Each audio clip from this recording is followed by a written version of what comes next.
Hello मेरे प्यारे बच्चों, आप सभी ने ये महसूस किया होगा कि सर्दियों के टाइम जब हम अपना स्वेटर उतारते हैं तो चट चट की आवाज आती है। दूसरा, कभी कभी कंबल में सोते हैं तो कंबल में हाथ लगने से भी चट चट की आवाज आती है। साथ ही आपने ये भी देखा होगा कि जब हम किसी प्लास्टिक की चेयर पर बैठ जाते हैं तो वहां भी हमें किसी विधि से करंट लग जाता है, तो हमें ऐसा लगता है कि यार करंट आ रहा है, लेकिन वास्तव में इसके पीछे की साइंस क्या है और क्या इसके पीछे का कारण है, ये सारे कारण आज हम अपनी एक छोटी सी वीडियो में कवर करेंगे। तो चलिए मेरे प्यारे बच्चों, आप सबका स्वागत है आपकी कक्षा 12th में, जिसमें हम भौतिक विज्ञान का एक बहुत ही बढ़िया कॉन्सेप्ट क्लियर करेंगे। कॉन्सेप्ट जो रहेगा वो है वैद्युत आवेश या क्षेत्र। ये पूरा एक चैप्टर है, लेकिन चैप्टर को हम छोटे छोटे भागों में पढ़ेंगे जिनमें मैं आपका सारा कॉन्सेप्ट क्लियर कराते हुए चलूंगा। तो चलिए, सबसे पहली जो बात है वो शुरू होती है कि सर वैद्युत आवेश क्या होता है। सभी के मन में ये सवाल आता है और हम इसको बुक की डेफिनेशन से पढ़ना शुरू कर देते हैं। एक्चुअली जब बुक की डेफिनेशन से पढ़ना शुरू करते हैं तो बच्चे हमें समझ में कुछ भी नहीं आता। तो चलिए बुक को साइड रखते हैं और पूरी वीडियो को आराम से देखना, आपको एक मजेदार तरीके से सिखाने वाला हूं। आप सबने इतनी बात तो सुनी होगी कि सर इलेक्ट्रॉनों का आदान प्रदान होता है ना, तो बस यही आपका वैद्युत आवेश होता है। तो आप बोलोगे सर जब इलेक्ट्रॉनों का आदान प्रदान होता है, ठीक है जी, आदान प्रदान होता है तो आवेश उत्पन्न होता है। क्या उत्पन्न होता है? आवेश उत्पन्न होता है। अब आप सबके मन में यह सवाल चलेगा कि सर ये आवेश कैसे उत्पन्न होगा, इलेक्ट्रॉनों के आदान प्रदान करने से कैसे उत्पन्न होगा। तो बच्चे एक बात समझो, जब दो चीजों के बीच, जैसे आप Na और Cl ले लो, बहुत बढ़िया एग्जांपल मैं आपको बता रहा हूं, ये सभी को पता होगा। तो आपने सुना होगा कि सर Na ने एक इलेक्ट्रॉन Cl को दे दिया। जब Na ने एक इलेक्ट्रॉन Cl को दिया तो भैया इस पर कौन सा आवेश आ गया? धन आवेश। और इस पर कौन सा आ गया? ऋण आवेश। क्या आपने कभी इनके पीछे जानना चाहा कि सर ऐसा क्यों हुआ, है ना? लेकिन अभी तक नहीं जानते थे तो मैं बताऊंगा, बिल्कुल बेसिक से, जीरो से हीरो बनाऊंगा आज आपको, ठीक है, मजेदार तरीके से।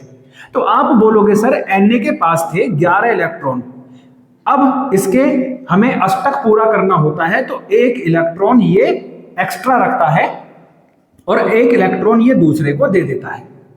तो जब इसने इलेक्ट्रॉन दिया तो इलेक्ट्रॉन की क्या हुई? इलेक्ट्रॉन की कमी हुई। और Cl ने क्या लिया? Cl ने इलेक्ट्रॉन ग्रहण किया। Cl ने ग्रहण किया तो इस पर क्या हुई सर? इलेक्ट्रॉन की अधिकता हुई, है ना? समझ में आया? तो कहीं इलेक्ट्रॉन की कमी होती है और कहीं इलेक्ट्रॉन की अधिकता होती है।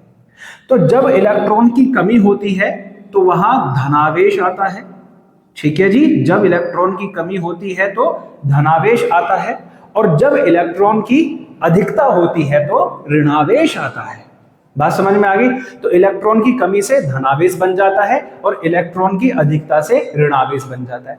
अब मैं एक छोटा सा सवाल आप लोगों से पूछता हूं ताकि मुझे यह पता चले आपका कॉन्सेप्ट क्लियर हुआ या नहीं हुआ, ठीक है। हम एक कॉन्सेप्ट ये पूछते हैं कि भाई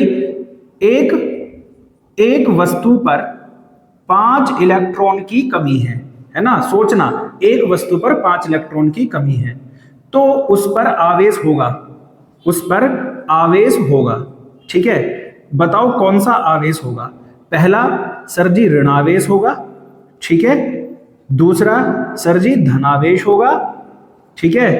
तीसरा सर पता नहीं। ये 3 ही ऑप्शन है, ठीक है, पता नहीं, हमें नहीं पता, ठीक है। तो जो ऋणावेश पर जा रहे हैं वो भी अपना जल्दी बताओ, जो धनावेश पर जा रहे हैं वो भी, और जो पता नहीं पर जा रहे हैं वो भी जल्दी से बता दो, है ना। 3 ही ऑप्शन रखे हम लोगों ने। भाई एक वस्तु पर 5 इलेक्ट्रॉन की कमी है तो मैंने क्या कहा? जहां इलेक्ट्रॉन की कमी होती है वहां कौन सा आवेश आता है? जल्दी बता दो। आप बोलोगे सर धनावेश आ जाएगा। तो कॉन्सेप्ट मतलब क्लियर हो गया, जहां इलेक्ट्रॉन की कमी होगी वहां धनावेश आता है, जहां इलेक्ट्रॉन की अधिकता होती है वहां ऋणावेश आता है। बस सिंपल सी बात है। अब इसी आधार पर आवेश कितने प्रकार के हो गए? तो आवेशों का प्रकार भी हो गया, यहीं से समझ में आ गया, है ना, आवेशों का प्रकार।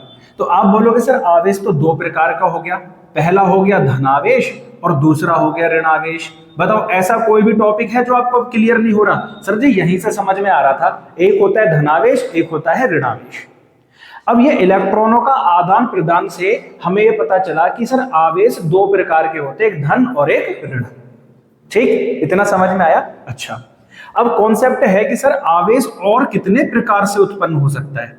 ठीक है, आवेशों के उत्पन्न करने के प्रकार, ठीक है, कितने प्रकार से आवेश उत्पन्न हो सकता है। भाई पहला प्रकार तो हमने यही समझ लिया कि इलेक्ट्रॉनों का आदान प्रदान। तो इलेक्ट्रॉनों का आदान प्रदान कितने तरीके से हो सकता है? तो पहला तरीका है घर्षण द्वारा, फ्रिक्शन द्वारा। ठीक है, घर्षण द्वारा कैसे? घिस के। अब बोलोगे सर घिसे कैसे? ये कोई हाथ में आने वाली चीज थोड़ी ना है। तो मैंने भी कब कहा कि भी हाथ में आने वाली चीज है? बस दो चीजों को घिसना है। कौन कौन सी सर? एक का सरफेस रफ होना चाहिए, ठीक है, और दूसरे का स्मूथ। अब आपके सवाल का जवाब मैं देता हूं जो मैंने आपसे स्टार्टिंग में पूछा था। क्या पूछा था मैंने? सवाल सोचो। मैंने कहा कि सर्दियों में जब हम अपना स्वेटर उतारते हैं तो चट चट की आवाज आती है। तो जब आप स्वेटर उतारते हो, ठीक है, तो स्वेटर रफ सरफेस होता है, बॉडी स्मूथ सरफेस होती है, बॉडी पर भी क्या होते हैं? फर होते हैं। तो जब दो बॉडी आपस में क्या करती है? फ्रिक्शन करती हैं। तो जब मैंने स्वेटर को निकाला तो स्वेटर और मेरी बॉडी के बीच क्या हुआ? फ्रिक्शन हुआ, घर्षण हुआ। तो जब घर्षण होता है तो वहां भी चार्ज जनरेट होता है। और बचपन में तो आपने खेला ही होगा, ऐसे करके बालों से कंघे रगड़ते थे या पैन रगड़ते थे, और छोटे छोटे छोटे छोटे हम किसके कण? पार्टिकल, डस्ट पार्टिकल या फिर कागज के टुकड़ों को उठा लेते थे और कहते थे देखो जादू दिखाया है। वो जादू नहीं था, उसके पीछे भी चार्ज ही था। जब हमने कंघी को अपने बालों से रगड़ा तो कंघी या फिर हमारा जो पेन था वो स्मूथ सरफेस था और हमारे हेयर रफ सरफेस थे। तो उनके बीच क्या आ गया? उनके बीच भी चार्ज आ गया था। अब वो उस कागज के टुकड़ों को क्यों उठा लेते हैं? तो जब हम रगड़ते हैं तो मानो पेन पर कौन सा चार्ज आ गया? पेन पर आ गया सर, पेन पर आ गया पॉजिटिव चार्ज। ठीक है, तो हमारे जो कागज के टुकड़े थे उन पर कैसा चार्ज आया? उन पर नेगेटिव चार्ज आया। अब पॉजिटिव नेगेटिव को क्या कर लिया? अट्रैक्ट कर लिया। क्या कर लिया? अट्रैक्ट कर लिया। तो यहां से हमारा एक और कॉन्सेप्ट क्लियर हुआ कि सर जब दो चार्ज आते हैं ना तो ये आपस में एक फोर्स लगाते हैं। क्या लगाते हैं? आपस में एक फोर्स लगाते हैं। समझ में आया कि सर जब भी दो चार्ज होंगे वो आपस में फोर्स लगाएंगे। अब ये कौन से चार्ज है सर? ये पॉजिटिव है और ये नेगेटिव है। तो ये दूसरे को क्या कर रहे हैं? अट्रैक्ट कर रहे थे। तो अट्रैक्ट कर रहे तो इनके बीच कौन सा फोर्स लगा? आप बोलोगे सर इनके बीच आकर्षण बल लगा। कौन सा बल लगा? आकर्षण बल। सर हमेशा आकर्षित ही करेंगे? नहीं, अगर दो चार्ज पॉजिटिव पॉजिटिव मिल गए या नेगेटिव नेगेटिव मिल गए तो भैया ये एक दूसरे को अब आकर्षित नहीं करेंगे, अब एक दूसरे को दूर भगाएंगे। ये कहेगा मेरे घर में मत आ, ये वाला कहेगा नहीं तू मेरे घर से बाहर जा। तो ये दोनों क्या करेंगे? ये प्रतिकर्षित बल लगाएंगे।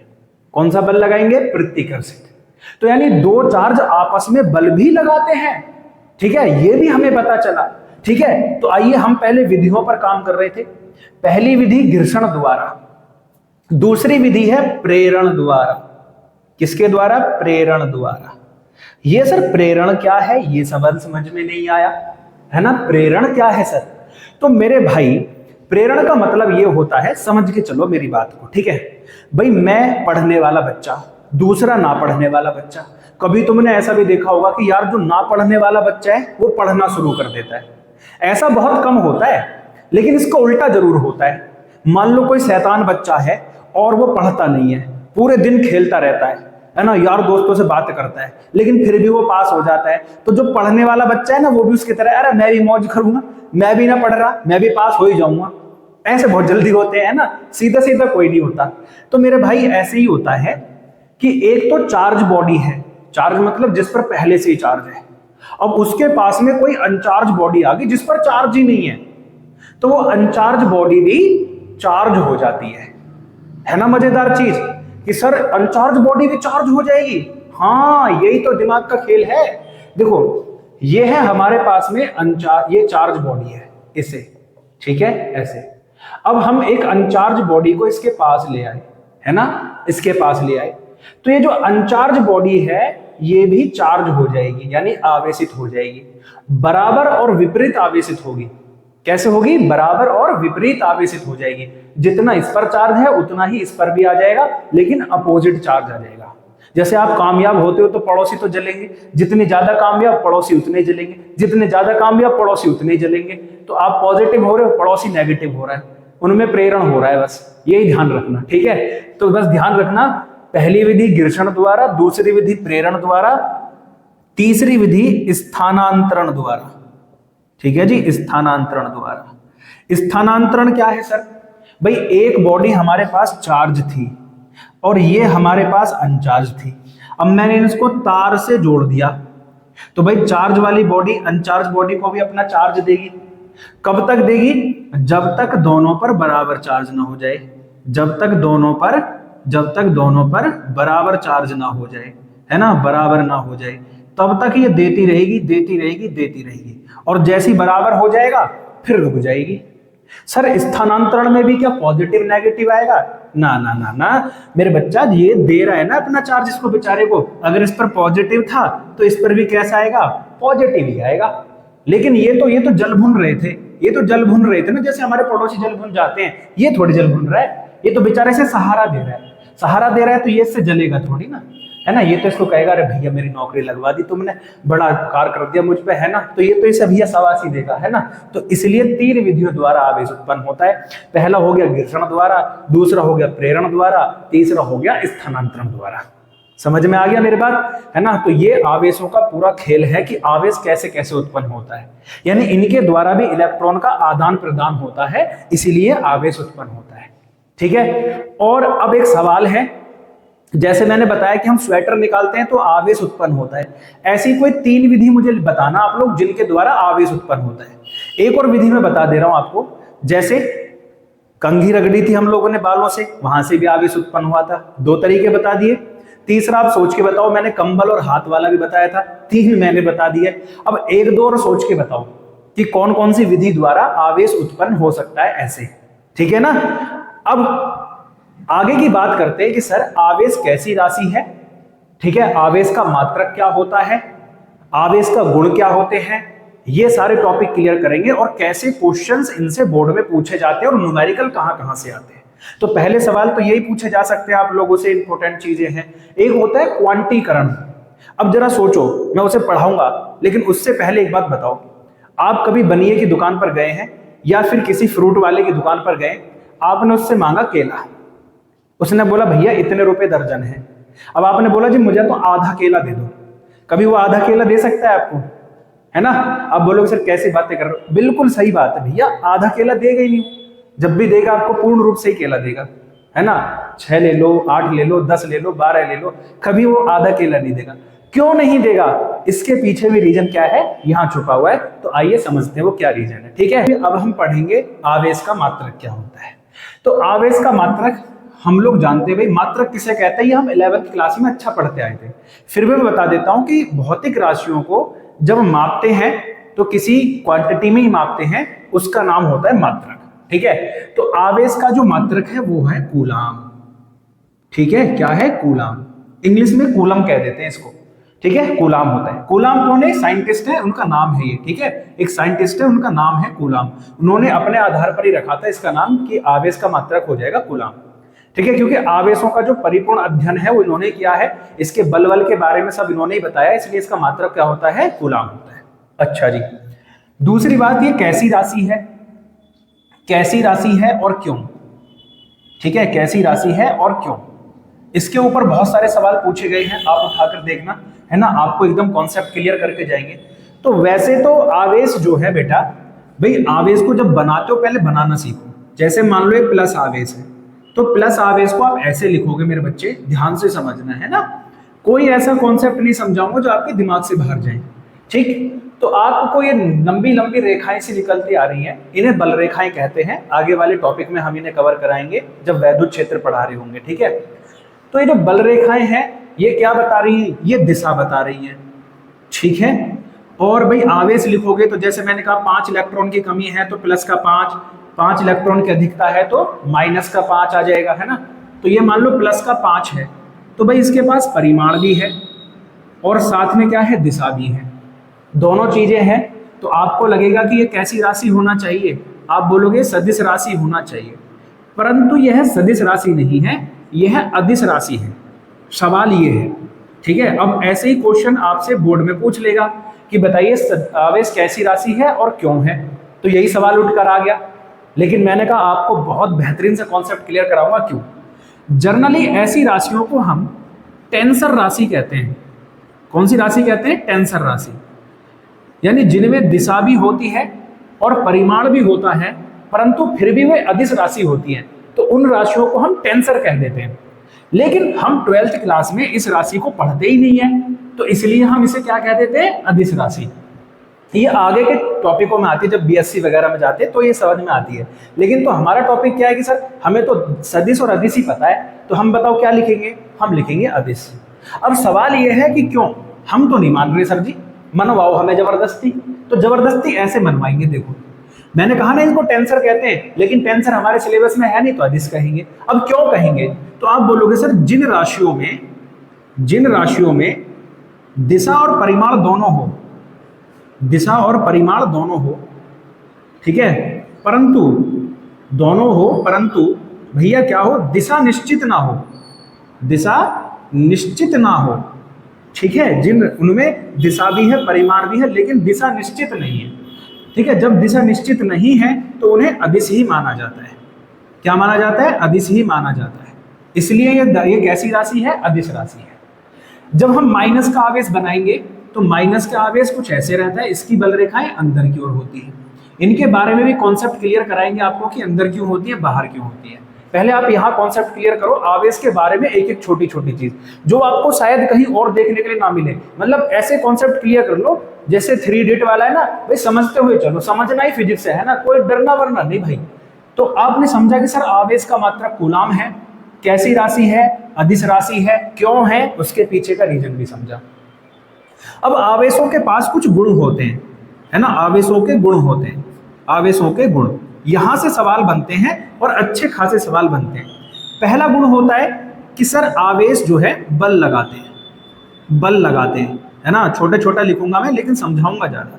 अभी मैंने आपको बताया कि सर 2 आवेश, एक प्लस का था एक माइनस का था, उसने खींच लिया।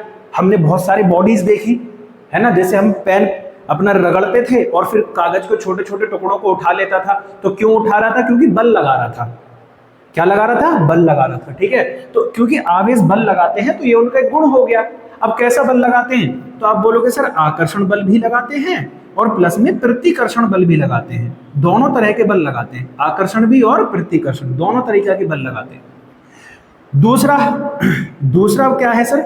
आवेश संरक्षित रहता है, आवेश संरक्षित होता है। अब संरक्षित से क्या मतलब है भाई? संरक्षण आपने खूब पढ़ा होगा भर भर के, है ना, कि सर संरक्षण का मतलब होता है कि जिसे ना तो उत्पन्न किया जा सकता है और ना ही नष्ट।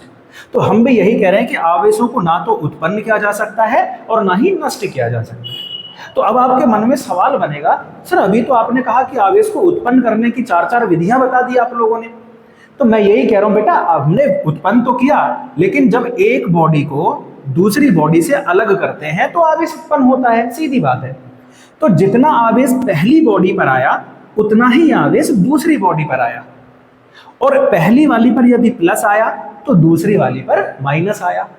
तो अब अगर देखोगे कि अगर पहली पर प्लस आया दूसरी पर माइनस आया तो कुल आवेश जोड़ के बताओ, प्लस का 1 और ये माइनस का 1, तो कुल आवेश कितना हो गया? 0। अतः आवेश तो उत्पन्न हुआ ही नहीं, बस इलेक्ट्रॉनों की शेयरिंग हुई, ठीक है ना। अगर उन सबको मिला दिया जाए तो फिर टोटल आवेश कितना हो जाता है? 0 हो जाता है, अर्थात आवेश संरक्षित ही रहता है, ठीक है। तीसरी बात करते हैं आवेशों का क्वांटीकरण, ठीक है, क्वांटीकरण। अब ये सवाल है, अब मैंने आपको एक सवाल फिर पूछा था, याद होगा, कि भैया बनिया जो है केला आधा क्यों नहीं देता, पूरा ही क्यों देता है? सोचा कभी आप लोगों ने? मैं बताता हूं। देखो, जब आवेश होता है ना, इसके पीछे भी सिंपल लॉजिक है सर। आधे केले का कोई मतलब बनता नहीं है, या तो लो पूरा जिससे वो पूरा पैसा ले सके। अब 2.5 रुपया आपका बन गया केला, तो 2.5 रुपया तो आता नहीं है, या तो 3 दोगे या 4 दोगे, है या नहीं है? तो आप बोलोगे सर जी क्वांटीकरण का मतलब क्या है? तो क्वांटीकरण भी ये ऐसा ही है कि आवेश जब स्थानांतरित होता है, भाई इसके बारे में ना बहुत सिंपल लैंग्वेज बता रहा हूं, पता नहीं बुकों में क्या क्या लिखी पड़ी और कौन कौन क्या क्या बताता है, लेकिन मैं आपको सिंपल बता रहा हूं। जैसे केला आधा नहीं मिल सकता, वैसे ही आवेश एक वस्तु से जब दूसरी वस्तु में जाता है, दूसरी वस्तु में तो वह पूर्ण संख्या के रूप में ही जाएगा, पूर्ण संख्या के रूप में ही जाता है, संख्या के रूप में जाता है, ये मतलब है। अभी भी समझ में नहीं आया तो मैं और कॉन्सेप्ट क्लियर कर दूं। जैसे सर Na ने Cl को एक आवेश दिया था, तो क्या कभी आपने ऐसा देखा कि Na ने 0.5 कूलाम आवेश दे दिया और इसने 0.5 कूलाम ले लिया? कभी 2.5 कूलाम आवेश किसी ने दिया और 2.5 कूलाम किसी ने ले लिया? ऐसा कभी नहीं होगा। आवेश भी जब भी जाएगा तो पूर्ण संख्या के रूप में ही जाता है, कभी आधी संख्याओं के रूप में एक वस्तु से दूसरी वस्तु पर नहीं जाता। जैसे केला आधा नहीं दिया जा सकता, वैसे ही आवेश भी आधा ट्रेवल नहीं करता, एक पूर्ण संख्या के रूप में ही जाता है। तो इसीलिए एक बॉडी पर जो अब एक इलेक्ट्रॉन मान लो, तो एक इलेक्ट्रॉन कितना आवेश कैरी करता है? सर ये तो बचपन से करते हुए आए थे, 1.6 इंटू 10 की पावर माइनस 19 कूलाम। ठीक है, तो इसी क्वांटीकरण को लेकर सवाल बन जाता है कि सर किसी बॉडी पर जो आवेश जाएगा वो पूर्ण संख्या के रूप में जाता है, और पूर्ण संख्या हो गई n, और कौन जाते हैं? इलेक्ट्रॉन जाते हैं। तो इसलिए किसी भी वस्तु पर जो आवेश जाता है Q, वो n इंटू ई का मल्टीप्लाई होता है। मान लो 2 इलेक्ट्रॉन गए, कितने इलेक्ट्रॉन गए? 2 इलेक्ट्रॉन, तो कितना आवेश लेकर गए होंगे? सर जी 2 इलेक्ट्रॉन गए और एक इलेक्ट्रॉन पर इतना आवेश होता है, तो सर जी कितने इलेक्ट्रॉन गए, कितना आवेश लेकर गए? 3.2 इंटू 10 की पावर माइनस 19 कूलाम का आवेश लेकर चले गए। अब यहीं से सवाल बनते हैं। कौन कौन से सवाल बनते हैं? 2-4 सवाल मैं आपको कराऊंगा, किस किस तरह के सवाल बनते हैं, आपको मजा आएगा पूरी तरीके से। ठीक है, तो ये क्वांटीकरण है, बिल्कुल सिंपल लैंग्वेज में आपको समझाया, एक ही बार में झक्कास तरीके से। ठीक है, आओ कैसे सवाल बनते हैं इनके बारे में समझते हैं। ठीक है, कई बार आ चुका है, 1 कूलाम आवेश में, ठीक है, कितने इलेक्ट्रॉन स्थानांतरित होते हैं? ठीक है, मान लो ये सवाल आ गया, ठीक, ये सवाल आ गया आपको, तो आप क्या करेंगे सर? सिंपल से हमें पता है, आपने बताया था Q बराबर Ne लगा देंगे। अब बहुत आसान तरीके से सॉल्व करना है। भाई आवेश कितना है? 1 कूलाम, और आवेश को किससे डिनोट करते हैं? Q से, तो इसलिए Q की जगह 1 रख दिया। कितने इलेक्ट्रॉन? तो इलेक्ट्रॉन तो N ही बताता है, और E की वैल्यू हमें पता ही है पहले से। ठीक है, यहां रख दिया। आप इसको उठा के इधर लेकर आओगे, 1.6 इंटू 10 की पावर माइनस 19 करोगे, N, भाई पॉइंट हटाया 0 आ गया, इसको ऊपर ले गए तो 10 इंटू 10 की पावर माइनस थी, ऊपर जाके प्लस की हो जाती है बेटा, है ना? सवाल ध्यान से समझो। अब एक और 0 इधर ले लिया तो 100 हो गया, और ये 10 की पावर 18 हो गया, 16 हो गया। जब इसे काटूंगा तो ये 6.25 आ जाएगा इंटू 10 की पावर 18 इलेक्ट्रॉन। तो ये सवाल बन गया जी, बहुत बढ़िया तरीके से। मतलब किसी एक कूलाम आवेश में अपने साथ इतने सारे इलेक्ट्रॉन लेकर जाता है एक कूलाम आवेश, समझ गए ना? कितने? 6.25 इंटू 10 की पावर 18 कूलाम। अब एग्जामिनर चालाक है, सिंपल सवाल तो पूछेगा नहीं, वो आपको घुमाएगा भी चारों तरफ से। उसने सवाल दे दिया, अब देखो, उसने सवाल दिया 7n14 में, है ना, 7n14 में कितने इलेक्ट्रॉन हैं? पहला सवाल, कितने इलेक्ट्रॉन हैं तथा आवेश की मात्रा ज्ञात करो, आवेश की मात्रा ज्ञात करो। अब ऐसे सवाल दे दिया, ठीक है। अब आप फंस गए कि सर इसमें क्या है। सर हमने केमिस्ट्री में पढ़ा था कि 7n14 में ये तो परमाणु द्रव्यमान होता है, ठीक है, परमाणु द्रव्यमान, और ये परमाणु संख्या होती है। और हमें ये पता है कि सर जो परमाणु संख्या होती है वही इलेक्ट्रॉनों की संख्या होती है, तो यानी n मिल गया 7। इलेक्ट्रॉनों की संख्या ही तो n होती है, कितने इलेक्ट्रॉन जा रहे हैं कितने इलेक्ट्रॉन आ रहे हैं, तो n हो गया 7। तो पहला सवाल यही हो गया कि कितने इलेक्ट्रॉन हैं, 7 इलेक्ट्रॉन हैं। अब उसने कहा कितना आवेश लेकर जाते हैं, तो सर Q बराबर n, n कितना है 7, और एक इलेक्ट्रॉन पर 1.6 इंटू 10 की पावर माइनस 19 हो गया। तो आप बोलोगे सर 7 6 जा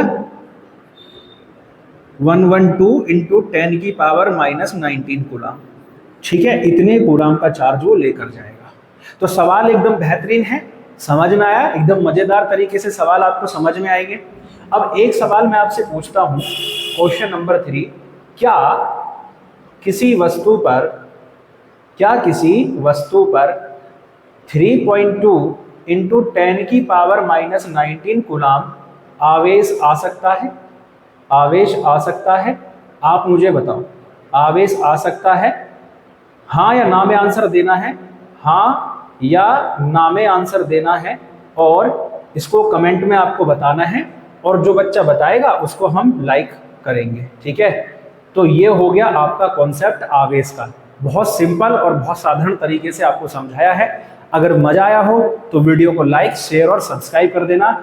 मैं प्रवीण चौहान मिलूंगा आपसे अगले कॉन्सेप्ट में, जहां हम कूलाम के नियम को बता रहे होंगे और फिर वैद्युत क्षेत्र को। तो एक एक करके आपके सारे टॉपिक क्लियर करेंगे, बिल्कुल आपके अंदर से डर खत्म करेंगे, बेसिक से लेकर और हाई लेवल तक चलेंगे। ठीक है।